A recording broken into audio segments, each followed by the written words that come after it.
imagination, creativity, storytelling, brainstorming, or brainstorming.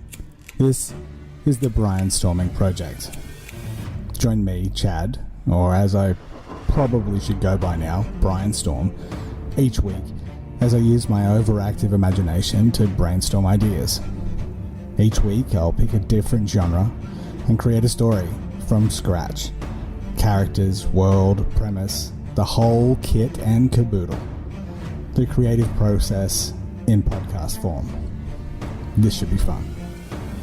Listen to the Brainstorming Project wherever you get your podcast fix. Join the Brainstorm.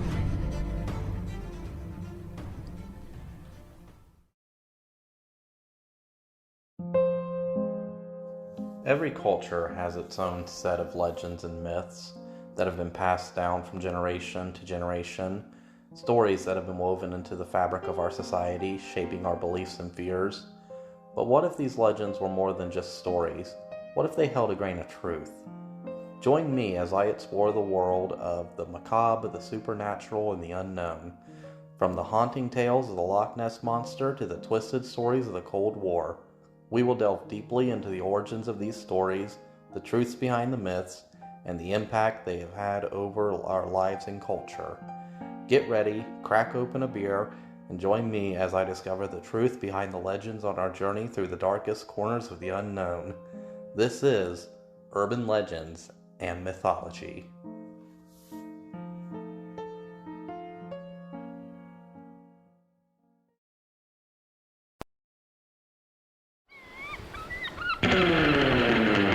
I'm a sea king, a CGI thing. I'm here to eat and bare my teeth and shake a tail fin. A bikini babe, catching a road wave. A big surprise, I'm gonna rise and flash my tooth cane. All the buff dudes, safe on the beach food. They're gonna need a bigger boat and barrels real soon.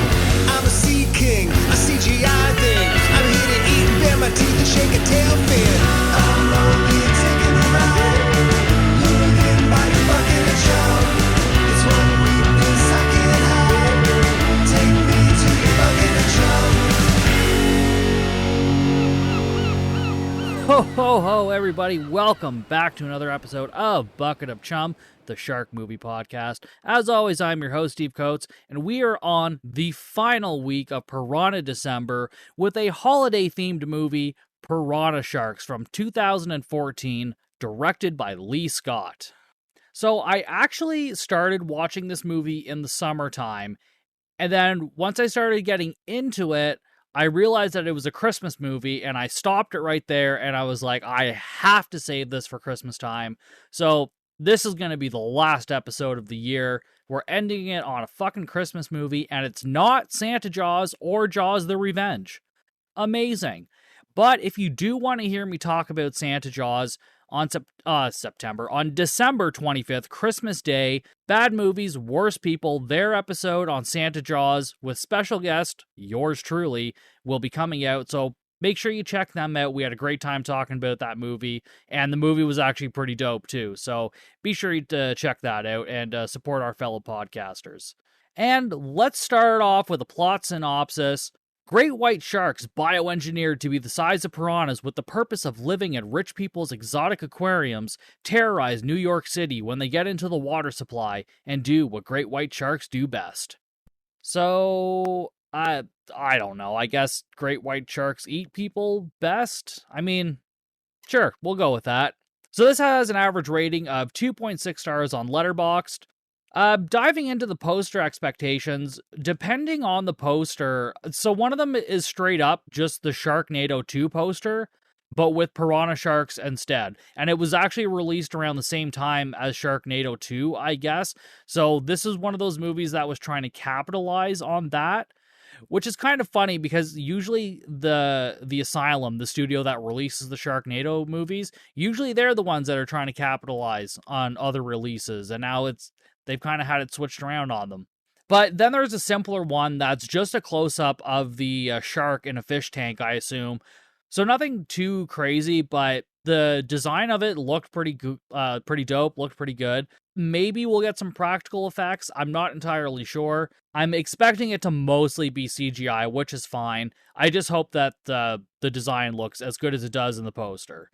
But without further ado, there's nothing else left to do, but let's dive in. So the movie opens with shots of a snowy forest before we go inside a giant science lab. And then we see a man, Dr. Taggart, working on making these piranha sharks. So he's looking at tiny ones under a microscope, but then the glass breaks as one of them gets bigger. And we learn that they are able to reproduce, so at least life won't be boring. And then I guess they're just like reproducing at such a rapid rate that it ended up breaking the glass or something. So the scientist goes to take the slide out, and then something bites him through the suit, and then we see tiny piranha sharks swimming in his fucking bloodstream, and he starts spitting blood, and he takes his biohazard suit off, and his face looks like it's starting to disintegrate, or like there's little bite marks on it. And then we see some of this footage coming through a laptop screen as two men show a woman as they sit in a restaurant. And then she asks them how they got a hold of this footage, and they say, it doesn't matter. And then we learn that she works for the company making these things, and then these two manage to find the footage. Basically, they want to invest in these things and do it without, like, the military, and just sell them to regular people. And so, of course, she asks if they want to sell advanced bioweapons to children at Walmart, and then they say no, of course not. And then they started doing like a sales pitch, like just trying to sell these sharks, like, oh, everyone's going to want one in their house, blah, blah, blah. And they just talk about like altering it to make it a little bit safer, I guess. And then she says something like, oh, they're going to make $25 million a year. And then they say like, oh, that's just lowballing the estimates. And then they all agree to become partners. So they're all going to be best friends now. Yay. And so we get our title card, and then we see some shots of New York City. And it's like we're watching a fucking proper Hallmark Christmas movie. It made me want to fucking puke. It sort of fits with the aesthetic of this movie, but at the same time, not. I don't know. It's hard to explain. In an apartment, some dude is passed out on a couch, and the phone is ringing. A second man comes in and says, oh, hey, is that the phone ringing? And he picks it up, and then we learn these guys are like a pest control company or exterminators. And he calls out to another dude, and they say they have a spider on the west side that they need to get to. And then he asks the dude on the couch if he's coming with them. And then couch dude looks like he's stoned out of his fucking mind. And he says, you know, I'm not 100% today. And the other guy's just not surprised by this at all. So the stoner dude turns the TV on, and then he sees an infomercial for these piranha sharks, and it's some douchey fat dude with two terrible acting models beside him. And then stoner dude gets his laptop and he goes to the website to order these things. And then we go into the van with the other two pest control dudes, and they're talking about women and open relationships, and one dude is planning on breaking up with his girlfriend, and I don't know, I didn't really care about any of this, so I kind of tuned out a bit. We then go to a rooftop, and when I say rooftop, I mean a terrible fucking green screen.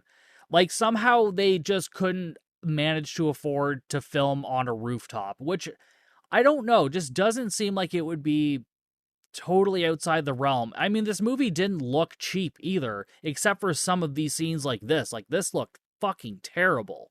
But anyways, I digress. So we see this terrible green screen, and then we see the British lady and the two business dudes meet as they exit this helicopter. And yeah, in case you were wondering, the chopper is also green screen.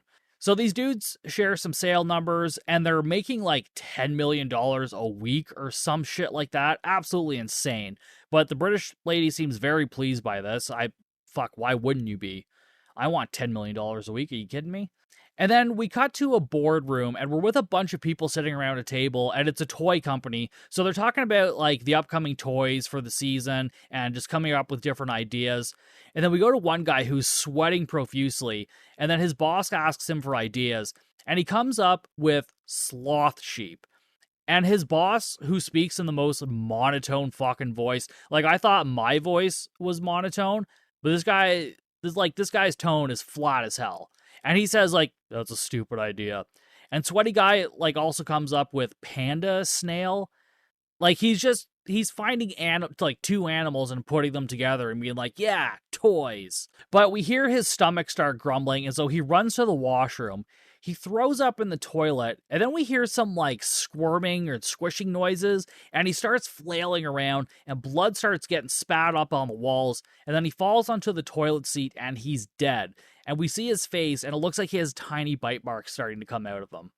Now we're in a couple's house, and the husband is checking the water in his fish tank, and then he seems upset for some reason, and then his wife calls him upstairs, and they start sitting at the table and eating. And then we learn that he was one of the guys that was helping working on these piranha sharks in some capacity. And he's mad that they're being sold as toys. And his wife, who sounds like a chipper southerner, just keeps trying to chime in and help, but it just feels like she's just annoying him even more. And he keeps saying someone like needs to do something about these people. And his fucking wife says, "Honey, you're just one person. What can you do?" Like, wow, way to be encouraging. The husband says, "Everything in history of the world, good or bad, started with one man, or one woman." And then he walks off, and this is where we learn his name is fucking Brody. Jaws reference! Back with the exterminators, they're in a woman's apartment hunting a spider, and she's fucking wearing clown makeup, but she's not a clown. Like, one of them even comments like, "Oh yeah, you can get back to your fucking clown party after this," and she's like, "What are you talking about?" Like, nope, that's just her makeup. She gets up every morning, makes the conscious decision that I'm going to look like a fucking clown today. I mean, some people do that every day without the makeup, so, I mean, fuck it, good for her. The two guys then come towards the camera, or spider, and they get ready to kill it. We don't actually see it. And then they say, like, they hope this old lady pays, and it's a big-ass fucking spider. And they almost seem scared of it, but they don't even show it, so it's kind of stupid. And then we see two women putting makeup on in mirrors and costumes, and then one of them is the exterminator's lover or whatever. And then out on the floor, we see the exterminators come in and sit down, and they order their 2-drink minimum, so they order 4 Cokes, and the total comes to $40. I've been to a strip club. Oh yeah, this is a strip club, by the way. I don't know if I mentioned that part. But I've been to a strip club once in my life, and it was only because my boss took me there. I was like 19, and he's like, "Yeah, you want to go to the strip club?" I'm like, "Yeah, sure." Never fucking been before. And yeah, at 19, it was okay. It was cool for like a one-time thing, but you feel so fucking gross and dingy going in there. I don't know. It's really fucking uncomfortable. And also, the drinks are super fucking expensive. Like, why would I spend that much money on a drink? Like, no. Sorry. Not fucking happening. One of the strippers, who seems to kind of know them, offers one of them a dance with a friends and family discount. I really hope that family part doesn't come into play at all. Benny, one of the exterminators, walks over to his girlfriend Kira, who's one of the strippers, and she basically says that they should take some time apart from each other, so they need a break. And he's pretty upset, and then she says that she wants to be with somebody who is a somebody. Oh, fucking ouch. And then she excuses herself, and the exterminators leave, and they're driving home chatting. And then the other exterminator, Jackson, walks into his ex's house, and she's getting ready to leave with her boyfriend or her fellow bandmate or something. And Jackson is going to babysit his kid, I guess.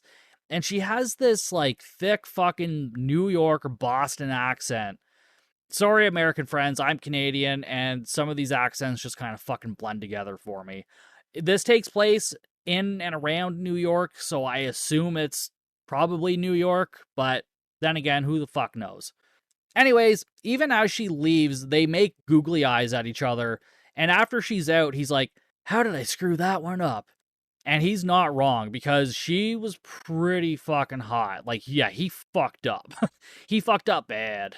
He goes into the living room where his son is playing video games, and he tells him, the son tells him next week it's bring your dad to school day, or career day, where everyone brings their dads in to talk and shit. But he says he told his teacher that his dad was dead, and he's going to bring the boyfriend because he plays bass. And then they both kind of pause, and then they start laughing, so he's just messing with them. And then they both just kind of ask, what the fuck is up with, the douchey rock star boyfriend? And then the son shows Jackson his tank of Piranha Sharks, and then he tells his son, who's probably in high school or, just before that, when he loses interest, to just pour bleach in the tank and then bury them in the backyard. And the kid is like, fucking what? But then, like, Jackson explains, like, he studied biology and he knows these things, like, can't be introduced into the ecosystem.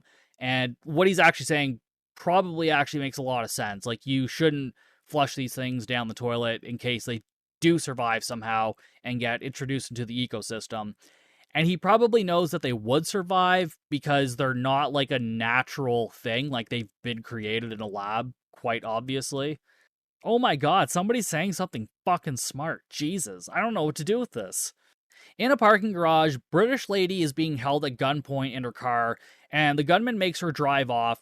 And we see it's the dude from earlier, the one who worked for the lab or like helped create the Piranha Sharks in some way. So, anyways, he's brought her back to his house and he's tied her up in the basement.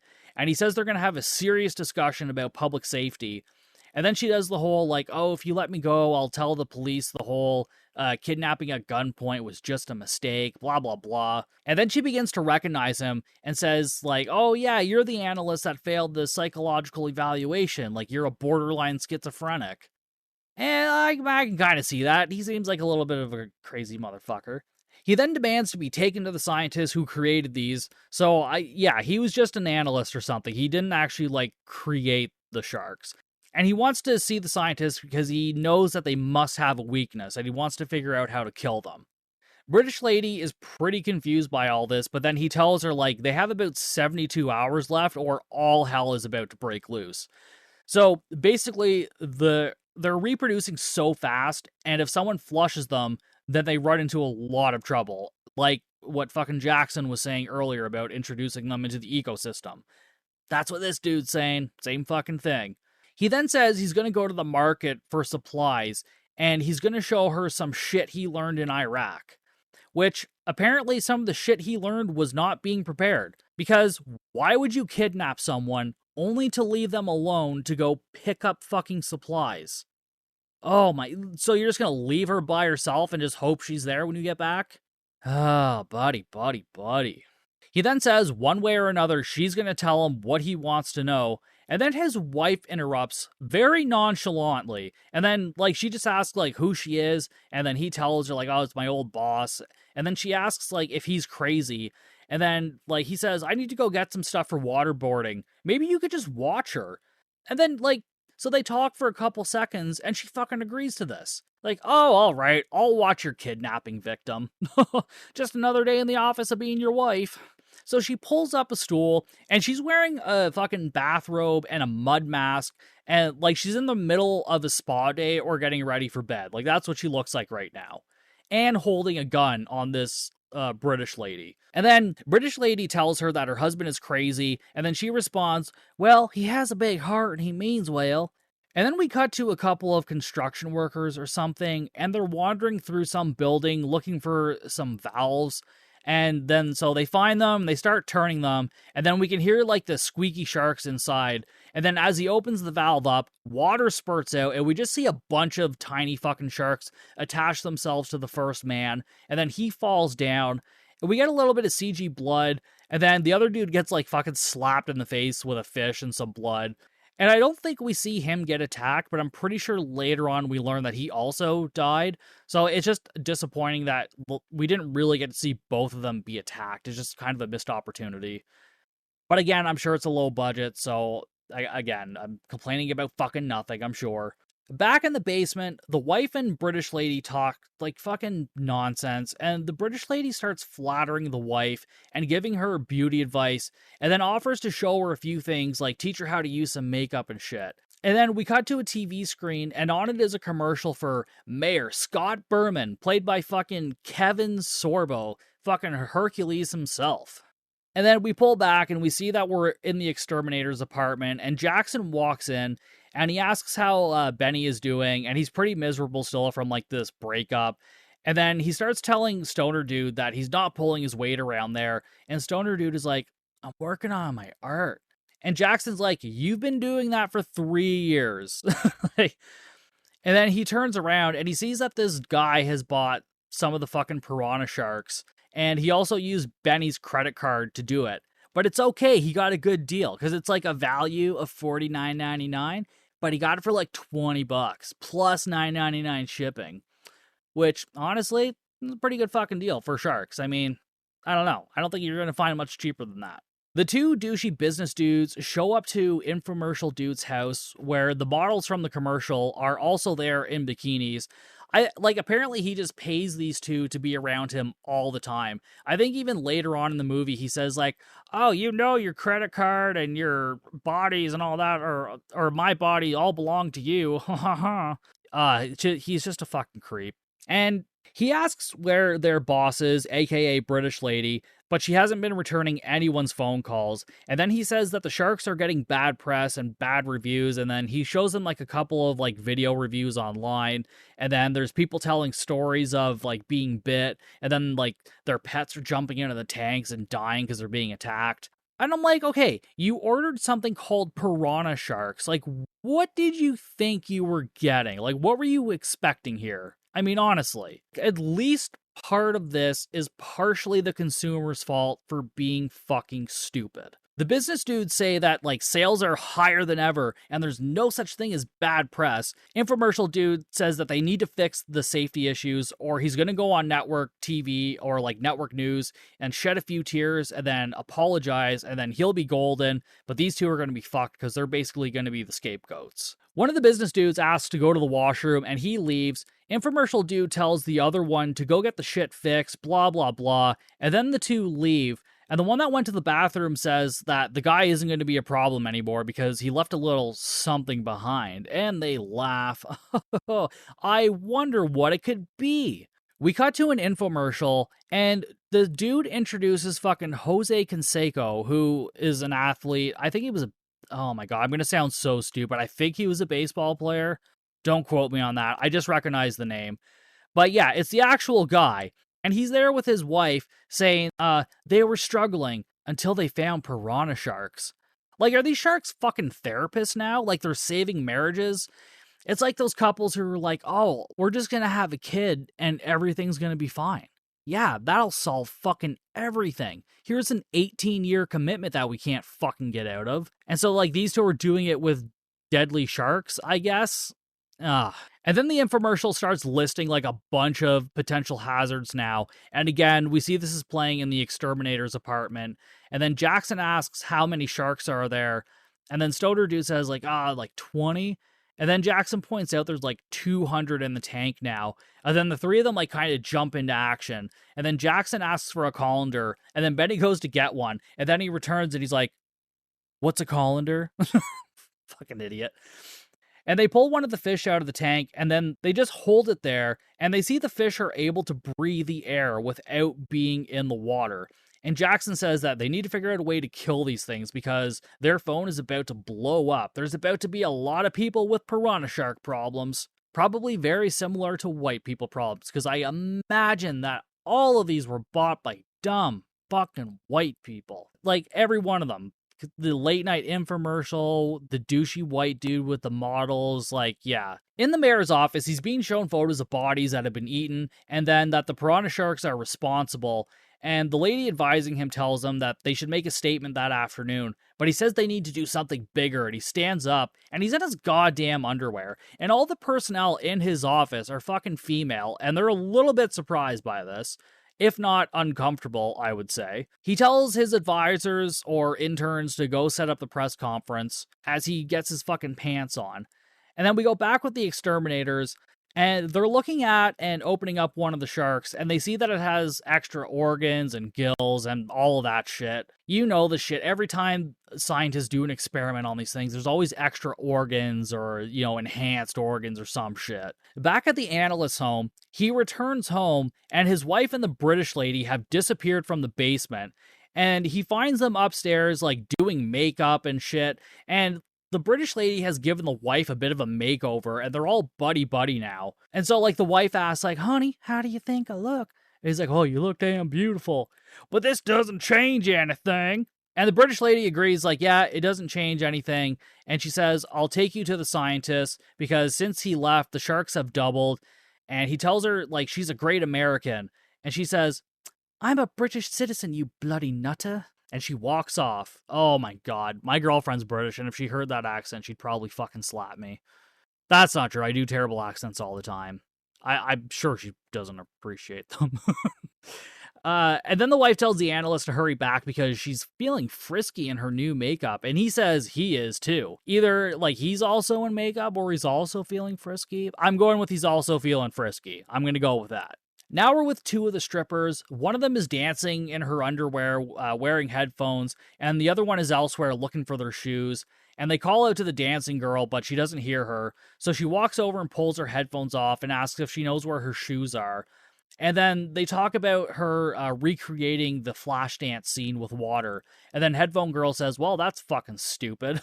And the other girl leaves while Headphone Girl goes into the bath.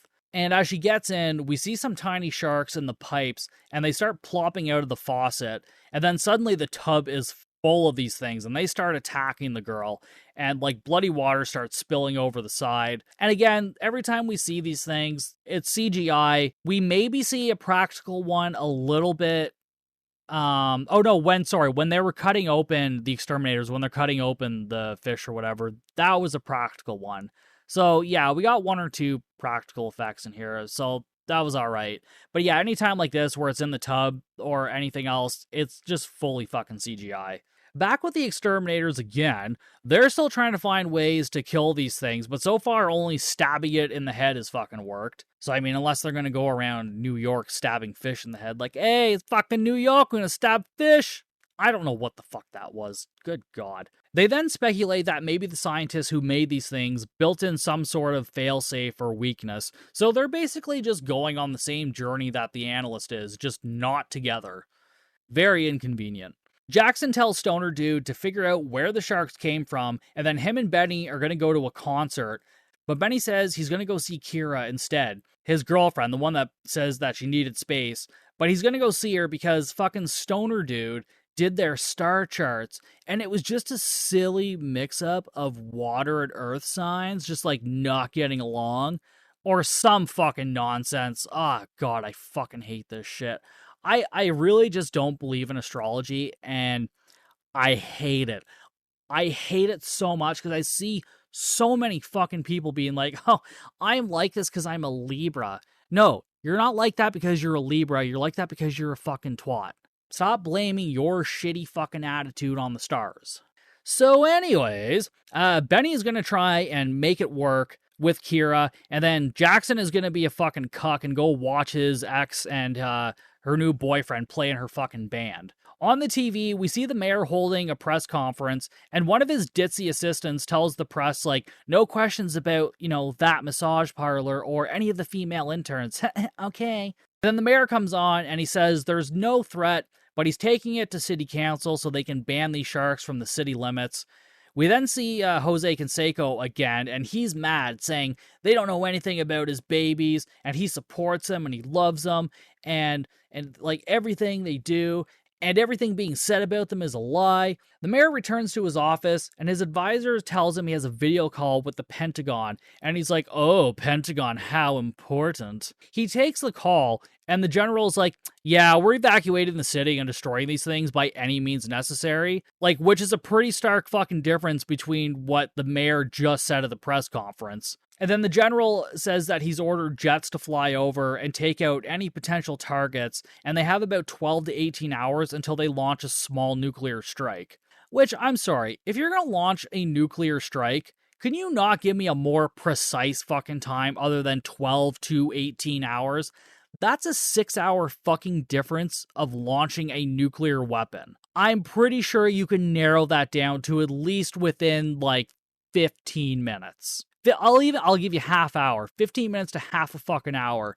12 to 18 hours, get fucked. So the mayor starts freaking out, and he tells his advisor to start an evacuation process, starting with essential personnel and big donors. He's such a fucking dick. I wouldn't be surprised if this actually happens, though, really.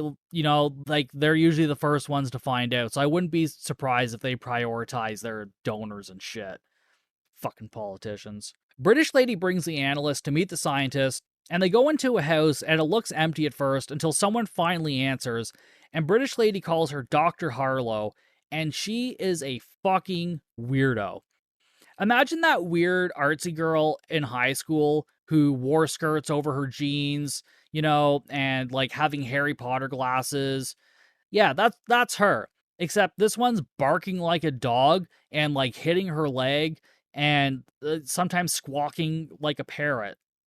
That's this girl. That's this scientist lady. And so British lady says like she needs to speak with her and the other doctor about the fish, and she comes out and meets the analyst and then shows them to where Dr. Parsons is.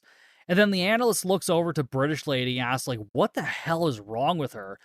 And she says, "Oh, well, Harlow has Tourette's and Parsons has like a phobia where he's afraid of people, like Emily Dickinson or some shit." Oh, like these are the last two people I would ever want working on fucking anything.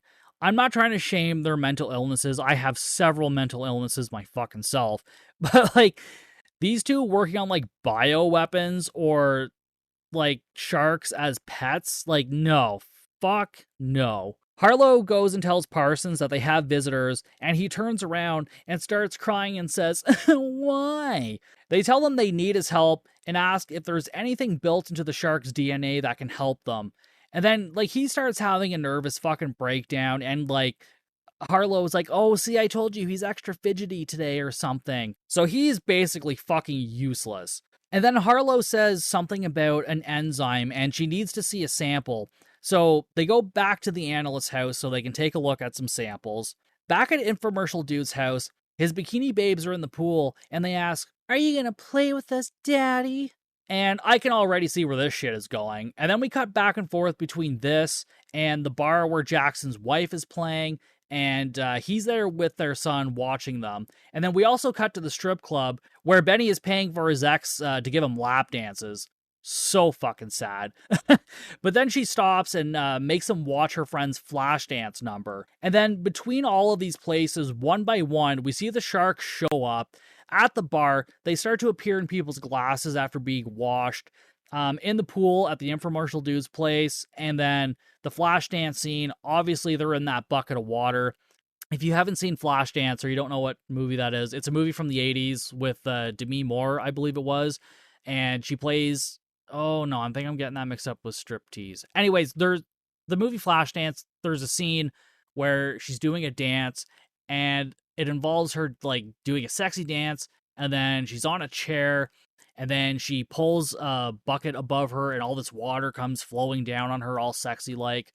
They parodied it in Deadpool 2, so if you've seen Deadpool 2, you've seen that scene. In the bar, the bartender who was washing the dishes doesn't have fingers anymore, and these were very quick shots, but I do believe it was a practical, like, hand, like, no fingers effect, so that was pretty cool. One dude who's sitting at a table starts spitting up blood. One of the bikini babes surfaces, and she is bloody as hell. And then, like, infomercial dude tries to escape, but the fish get him too. And then they obviously get the other bikini babe, so the pool is just filled with these little tiny fucking piranha sharks now. At the bar, there's a fucking tornado of sharks, and Benny uses a tray to smack them off people. So, like, they're literally bursting out of the sink and, like, flying around the fucking room. And he manages to save his ex and her boyfriend, and then they all end up back at Jackson's, and the boyfriend thanks him for saving him, but more importantly, his hands. The source of musical talent, his power. And then, like, everybody's just like, what the fuck is wrong with this guy? Like, nobody likes this musician dude. He is such a douche. And then Stoner Dude chimes in and says, they're going to nuke Manhattan. And Jackson doesn't believe him. He's like, what are you talking about? And so Jackson looks at the TV, and the reporter is literally talking about the nuclear strike happening. And then he's like, yeah, we're going to have, live tweets of the strike and celebrity tweets. And, we'll have more at 5. You're like, the city's about to be destroyed. And this fucking reporter is so nonchalant about it. Like, he does not care. They make a plan to go to Roxy's house, Jackson's ex, but then Stoner Dude chimes in and says, or we could save the city, because he knows how to kill them. He remembered earlier when he poured his fucking Goldschlager into the tank, and the synthetic gold chips killed the fish. Seems pretty fucking simple, but at this point, I'm rolling with it. I'm just gonna roll with it. I'm not gonna question it. Jackson says, like, oh yeah, we can boil it down and then put it into the water system, and it's harmless to humans, obviously, because, it's in Goldschlager, you drink and eat it all the time. And then Stoner Dude seems like really into it, And Jackson says to him, like, you haven't killed anything in like 3 years. And then he takes his shirt off, and Stoner Dude is fucking jacked. And he accredits it to like 10-minute workouts or some shit like that. At the analyst, Harlow is checking out the fish in a tank, and then she takes the analyst's gun and holds everyone hostage and says they were going to kill them, her babies. The analyst says, like, they're going to wipe out the human race in a few days, and she says, good, they're killing the planet anyways. Oh, thanks so much, Poison Ivy.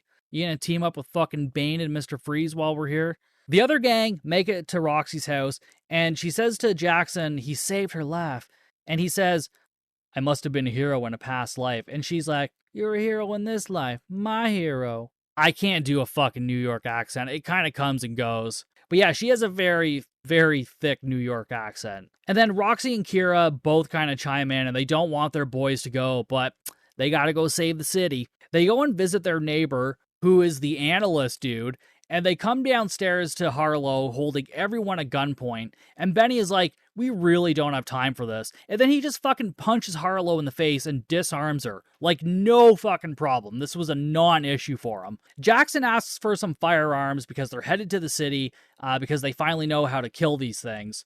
So the analyst agrees to go with them, and then British Lady is going along too, obviously. So they start driving, and they reach a police checkpoint, and the officer says no one is getting past him tonight. And then British Lady tells him to radio in her name, Dominique Franklin, because they'll probably want to talk to her. And so then we cut to, they all make it into the mayor's office. Dominique is in fucking handcuffs, and the mayor greets her as the woman who killed everyone in New York or some shit. And then Jackson tells him that they know how to kill them now, and then tells them the plan, like, yeah, we got this, like, Goldschlager shit, we're gonna put it in the water, and then basically they're going to infect a few small fish. The other fish will eat those ones, you know, how piranha will go after each other or some shit. So yeah, that's their fucking plan. And then the mayor looks at his advisor, who's drunk off a bottle of wine, and says, well, what else are we gonna do? So the mayor offers any resources they have, but he insists Dominique stay behind, or if she does go, she has to stay in fucking handcuffs. After they all leave, the mayor sits down and says, whoa, that was a close one. I thought I was gonna have to put some pants on. This dude doesn't like wearing pants in his office. And I mean, it's his office, I guess he could do what he wants, but it seems pretty fucking inappropriate. Like, that's just opening up yourself for a fucking lawsuit. But then again, I've never been a mayor, so what the fuck do I know? The exterminators arrive at a facility where they need to unclog a water line or something while the poison is released at another location. So as they search, sharks start flying everywhere, and they start shooting the shit out of them. So yeah, they can fly now. Fucking Piranha 2, the spawning, anyone? Or Piranha 2, flying fish? Flying Killers or something was the alternate title. So like, hey, it's kind of an homage to another Piranha movie. Wooey! Although Piranha 2 is pretty fucking dope. If you haven't seen the James Cameron Piranha 2, yeah, James Cameron from fucking Avatar and Terminator directed Piranha 2, The Spawning. There's also a story about that he actually was fired off of the movie after it was done, but he broke into like the editor's place after hours and like edited the movie even though he had been fired or something like that. I don't remember. We're not talking about Piranha 2, we're talking about fucking Piranha Sharks. And at this point, we start seeing the stealth plane with the nuke is also in the air now, and it's headed towards the city. The exterminators reach a giant water tank, and then Stoner Dude volunteers to go in and fix the pump to get the water flowing, and he says he's wearing some shark-resistant wetsuit, and he's also converted something he has into a fucking scuba tank. Like, this Stoner Dude is crafty as fuck, man. He's either really crafty or he's just using his friends' credit cards to buy stuff. It's probably the second one. And then we cut to the news, and we see that there is a fucking 5-minute countdown to the end of Manhattan, which nobody seems to be, like, that concerned about. In the mayor's office, one of the male workers is in between two female interns, and he says, I know it's the end of the world, so you girls can have me. You can rock, paper, scissors for who gets me first. And the redhead, in the dumbest voice, says, there's papers and scissors at my desk. And then the other girl looks at her like she's a fucking idiot and says, no, where are we going to get a rock? Ugh. Dude, trust me, man. I think you just dodged 2 fucking bullets. Like, I know it's the end of the world, man, but come on. Stoner Dude continues to work on the pump as the sharks start swimming around him and start attacking him. Benny climbs out above him, and then he puts like a camera in the water or something, and then a big shark jumps out, and Analyst Dude says, "Smile, you son of a bitch." Jaws reference! And he shoots it dead. The pump starts working, and we see Stoner Dude in the bloody water, floating around dead. The mayor answers the phone, and then we see on the news that the strike was called off, and then everyone is in the mayor's office waving and smiling at the camera. And like, I swear like 2 scenes ago, we saw them actually launch the nuclear weapon from the plane. So it felt like there was going to be more tension to that, but it's just like, nope, we did it. We made it. Oh, okay. That's cool. Fuck. And then we cut to the 2 business douches on a beach. And when I say beach, it's a fucking green screen beach. They're on chairs in front of a fucking green screen, being served by a bikini babe. And then we see Dominique and Benny watching them through some binoculars. And then Benny was like, "Oh, do you know them?" And she's like, "Oh, yeah, we used to work together." And then we zoom in on one of their glasses, and we see a tiny piranha shark swimming around, and then we roll credits. And that is Piranha Sharks. So, yeah, this is supposed to be a Christmas movie. Other than there were, like, Christmas decorations in the background, this could have taken place at any time of year. Like, it being Christmas time had no consequences or any bearing to this fucking story. But I mean, hey, I wanted to do something Christmas themed and, you know, be a little different. So it was still worth it, in my opinion. So diving into the poster expectations, I was honestly hoping for more like looks at the sharks. We got 1 or 2 practical ones, which was all right. I mean, for what it lacked in sharks and effects, it made up for with weird characters, and it was also like pretty well shot, which was a little bit confusing. It always just like catches me off guard with some of these ridiculous movies, and when they look really good, it's like something just doesn't add up. I definitely came into it sort of expecting to like this a bit more, but it's still a fun watch, so I'm going to say a solid 2 stars. I'm going to give it a solid 2 stars. Not a bad way to end the year. And that is it for Piranha Sharks, and that is our last episode of 2023. Guys, ladies and gentlemen, non-binary friends, thank you all so much for your love and support throughout this entire fucking year. It has had its ups and downs, it's been crazy, but it has been an absolute blast, and I cannot wait to continue into 2024. But again, thank you guys so much, and as always, you can find me on all the social medias. That's Facebook, Instagram, TikTok, Slasher, all at Bucket of Chum Podcast. If you want to support the podcast, go to patreon.com/Bucket of Chum. Each month, we're doing some really cool shit on there, so come and join the fun. And I will see you guys next year for a brand new episode of Bucket of Chum.